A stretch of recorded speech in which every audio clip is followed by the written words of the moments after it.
Харе Кришна! Добро пожаловать на наш вайшнавский кулинарный канал, где мы вместе с вами готовим лучшие блюда индийской кухни. И сегодня у нас блюдо из серии «Индийская экзотика». Хотя овощ, из которого мы будем сегодня готовить, он не чисто индийский, он пришел в Индию около 300 лет назад. И он распространен в Африке, в Южной Америке, еще в каких-то странах Азии также.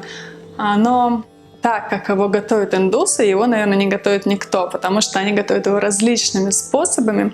И получается в итоге очень разнообразные блюда. И можно сказать, что индусы всех победили в плане разнообразия вкусов и подачи этого овоща. Что это за овощ? Это овощ будет окра, или также его называют дамские пальчики или бамия, и здесь его называют бхинди или бенди. И, соответственно, блюдо будет называться куркури бенди.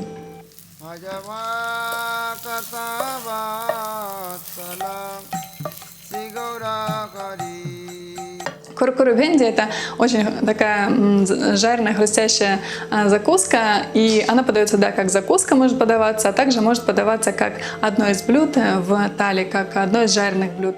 Особенность овоща окра в том, что когда его начинаешь готовить, если не знаешь определенные секреты его приготовления, то он получается очень такой липкий, тянучий, потому что вот этот сок, который он выделяет, когда вы помоете и отрежете, он очень тягучий, липкий. И нужно знать особенности. Особенность такая, что нужно хорошенько обжаривать. И я также расскажу по ходу этого рецепта, что еще нужно делать, чтобы такого вот не происходило и получался очень хорошее такое сабжи без этого липкого эффекта.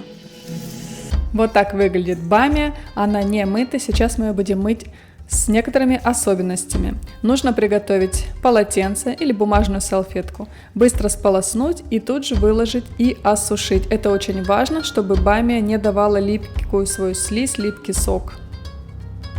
Нарезаем очень просто, отрезаем концы и разрезаем вдоль. Если бамия более длинная, то можно разрезать также и поперек, и затем уже вдоль. Берем нутовую муку 4-5 столовых ложек и пару чайных ложек рисовой муки. Я просто размолола рис в порошок. Также берем специи. Здесь будет у нас черный или красный перец, куркума, молотый кумин и асафетида. Точное количество всех ингредиентов можно посмотреть в описании видео. Хорошо перемешиваем наши порошки и высыпаем в бамию. Здесь уже можно рукой аккуратно размешать, чтобы этот порошок обволакивал бамию. Наливаем масло, лучше взять кунжутное масло или горчичное. И выкладываем бамию. Здесь очень важно, чтобы она жарилась в один слой. Так она обжарится равномерно со всех сторон. Если у вас больше бамии, придется жарить ее в несколько подходов. Можно также во фритюре жарить, но мука будет обсыпаться. Так выглядит почти готовая бамия. Я ее на этом этапе солю. Еще буквально 1-2 минуты и будет готово. Посмотрите, так выглядит готовая жареная в нутовой муке бамия. Замечательная хрустящая закуска. Вот такая получилась закуска, как неудивительно, из такого липкого овоща получилась сухая хрустящая закуска.